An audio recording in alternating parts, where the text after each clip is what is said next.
Merci de bien vouloir vous installer à côté des autres grands témoins. Nous allons appeler maintenant Monsieur Jean-Michel Huet. Vous êtes donc le dernier grand témoin de ce panel Partner Bearing Point sur les 5 sauts du digital en Afrique. Je voudrais aussi rappeler, puisque nous parlons tant et tant du digital, du numérique, ce serait péché que de ne pas vous rappeler le lien où peut être suivie cette conférence, hashtag ATDA 2017, sur Twitter, bien évidemment. Merci beaucoup, bonjour à tous. J'ai déjà tweeté ce matin pour l'intervention de Bruno Mettling. Alors je vous rassure, je ne vais pas passer 10 minutes à vous faire la publicité de nos services, ceux de Bearing Point, qui sont suffisamment connus et de qualité pour cela. Mamadou Diallo m'avait demandé de conclure cette séance de grands témoins en vous parlant des 5 sauts du digital, en référence au livre que j'ai publié en avril dernier. Désolé, vous ne pouvez pas le trouver, il est en rupture, l'éditeur doit le ressortir. Et je n'ai pas plutôt vous parler de l'histoire, mais aussi surtout de ce qu'il faut faire demain. Parce que même si l'Afrique a connu au cours de ces 15 dernières années un gap absolument fabuleux, et des choses extraordinaires ont été faites, il y a encore beaucoup de travail, et je crois que tous ceux qui m'ont précédé l'ont bien dit. Sur ces 5 sauts, quels sont-ils? Le premier, c'est le saut un peu de base, c'est celui des télécoms. On ne peut pas faire de digital si on n'est pas connecté, et c'est là que des acteurs comme Orange, on les a vus, comme MTN, Etisalat ou tout autre, ont joué un rôle clé. En 15 ans, l'Afrique, en termes de connectivité, a fait ce que la France a fait en 80 ans. Il faut quand même le rappeler. Aujourd'hui, alors je ne parle pas des chiffres un peu tronqués des autorités de régulation, mais la réalité, c'est que les 2/3 des Africains ont un accès aux télécoms. Alors c'est encore parfois du A2G, des SMS et GSM, mais parfois de la 3G, parfois de la 4G. Alors ça, on peut dire que c'est un formidable exercice, un formidable saut, un saut réel. Tout n'est pas fini. Tout n'est pas fini parce que si les 2/3 ont un accès, ça veut dire qu'un tiers n'a pas cet accès. Et c'est souvent les gens presque qui en ont plus besoin, en zone rurale, les plus pauvres, les agriculteurs, et qui en ont un vrai besoin. Donc tout n'est pas fini. L'inégalité, elle n'est pas juste entre zone urbaine, zone rurale, elle est aussi entre les pays. Les pays qui sont des pays côtiers ont quelques avantages par rapport aux pays enclavés. Je pense qu'un des exemples les plus caricaturaux, c'est sur la côte est Djibouti. Djibouti, 1 million d'habitants, peut-être un des pays les mieux connectés au monde, avec tous les câbles sous-marins. Juste derrière, l'Éthiopie, ça a été évoqué, 100 millions d'habitants, et pas de connexion à la mer, et donc des difficultés aussi à avoir de la connectivité. Voilà un des enjeux clés en termes d'infrastructure pour l'Afrique dans les 10-15 ans qui viennent. C'est un très beau saut qui a été fait ces 15 dernières années, et là, on n'est pas au bout de l'histoire. Le deuxième très beau saut, il a été voté par Bruno Mettling, c'est le même paiement.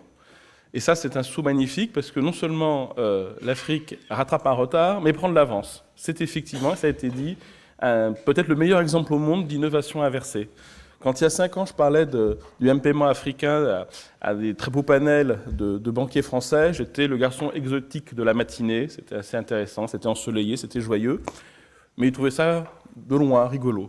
Aujourd'hui, quand je leur en parle, je l'ai fait dans une grande banque française devant toute la direction Afrique il y a 15 jours, ça les fait plus rigoler. Ils se rendent compte qu'ils ont pris du retard, notamment par rapport aux opérateurs télécoms, et qu'il y a une véritable révolution, et cette révolution, elle est en train de faire un effet de contagion, y compris dans les pays développés.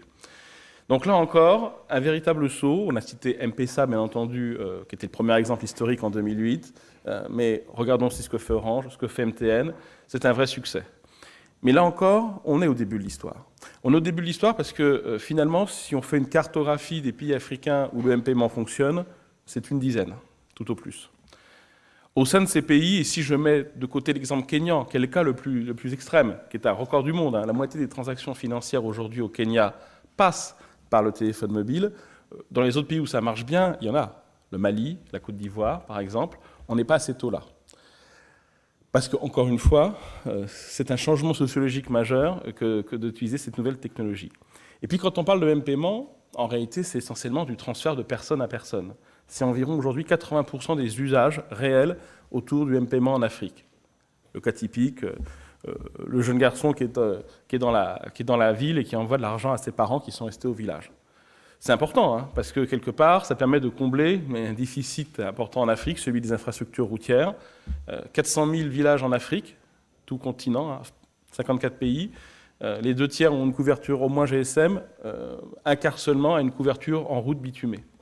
Donc oui, le M-paiement permet le paiement en cash, sans le problème de l'ubiquité, quelque part. Mais seulement le transfert de personne à personne, c'est bien, mais ce n'est pas le gros des échanges. Le M-paiement va falloir vraiment qu'il se développe, autour notamment des usages de paiement, payant entre l'usager comme le citoyen et le commerçant, le B2B aussi, et les échanges avec les pouvoirs publics. C'est un véritable enjeu parce que le cash a un coût important en production, en sécurité, en risque associé. Il y a encore hélas beaucoup de vols liés au cash. Et donc c'est un véritable enjeu pour les États à développer aussi le M-paiement, pas uniquement dans le transfert d'argent, mais aussi dans le réel paiement. Derrière, il y a tous les enjeux que vous pouvez imaginer aussi par rapport au formel, informel et les questions fiscales dans les différents pays. Mais là encore, on est au début de l'histoire. Et puis encore une fois, quand on parle de paiement, derrière, c'est tous les services financiers mobiles, le crédit, l'assurance. Donc vous voyez, on est vraiment très loin d'avoir tout fait dans ce domaine-là, alors que c'est quand même un des domaines où l'Afrique est en innovation forte par rapport au reste du monde. Mais je le dis encore une fois, nous sommes même sur le paiement au début de l'histoire. Et c'est une responsabilité des États, parce qu'il y a une dimension de régulation importante, des banques qui sont dans le secteur, les opérateurs télécoms, qui sont aussi des acteurs majeurs dans ce domaine. Le troisième grand saut, c'est le e-commerce. Il y a 5 ans, ici, je pense que personne n'aurait parlé de e-commerce. Et d'ailleurs, c'est intéressant de se rendre compte que les fameux GAFA sont très présents en Afrique. Google est présent, Uber aujourd'hui dans une vingtaine de pays. Et le grand acteur qui manque, c'est Amazon. Amazon et l'Afrique, pour l'instant, il ne se passe pas grand-chose.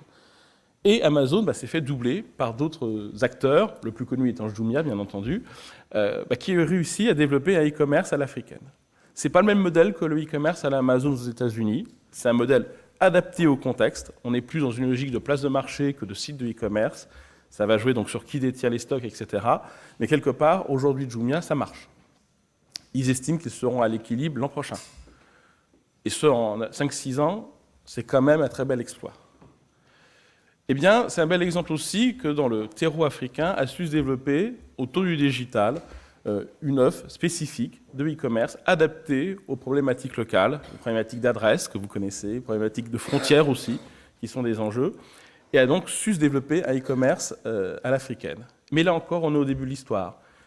Jumia, c'est officiellement 16 pays. Ça marche très bien dans certains, moins bien dans d'autres. Jumia, ce n'est pas encore 50% des achats des foyers de la classe moyenne africaine. Jumia, ça ne touche pas encore les gens les plus pauvres. Donc, quelque part, on est encore au début de l'histoire. Il y a d'autres acteurs aussi, Africa Shop et autres, qui se développent sur le continent. Mais même s'il y a de belles réussites, tout est encore à construire. Quatrième saut, c'est le e-gouvernement. Alors, quand je dis e-gouvernement, c'est au sens très large, parce qu'on met beaucoup de choses dedans. Mais c'est tout ce qui va impacter les administrations et les pouvoirs publics. C'est un enjeu essentiel. 80% du travail d'une administration, qu'elle soit en France, au Kenya ou au Japon, c'est du transfert d'informations. Autant vous dire que le digital est une question clé dans ce domaine-là. Il y a eu des beaux projets de e-gouvernement, cyber-administration qui se sont lancés, mais là encore, dans la plupart des pays, nous sommes au début de l'histoire. S'il y a eu de beaux exemples dans les verticales comme la e-santé, il y a eu des beaux cas de développement dans le domaine de la e-éducation qui a été cité, on est vraiment au démarrage. Il ne s'est pas fait grand-chose. Et quand on se dit cyber-administration et gouvernement, on pense souvent éducation, santé, ça va bien au-delà. C'est aussi les enjeux de gouvernance. Dans les grands projets qui sont menés aujourd'hui en Afrique, il y a tout ce qui est la biométrie de l'état civil, avoir un état civil avec les vraies indications. On passe d'un état très dégradé à des situations parfois plus modernes que ce que nous avons en Europe. Il y a certains pays africains aujourd'hui où l'état civil est plus moderne que ce qu'il ne sera en France encore dans les 20 prochaines années. Donc bravo, mais là encore, ça ne concerne pas encore 54 pays africains. Et puis la cyber-administration, le gouvernement, ce n'est pas que la santé et l'éducation. Il y a aussi des enjeux clés autour de l'énergie, autour du climat. Et là encore, le digital a sa place à jouer. Je pense notamment à tous les enjeux liés au climat et au big data, par exemple. Ce ne sont pas des questions qu'il faut négliger, ce sont des questions qui sont au cœur de ce qu'il faut faire dans les 10 ou 15 prochaines années. Et puis le cinquième saut, c'est ce qu'on appelle l'économie des plateformes.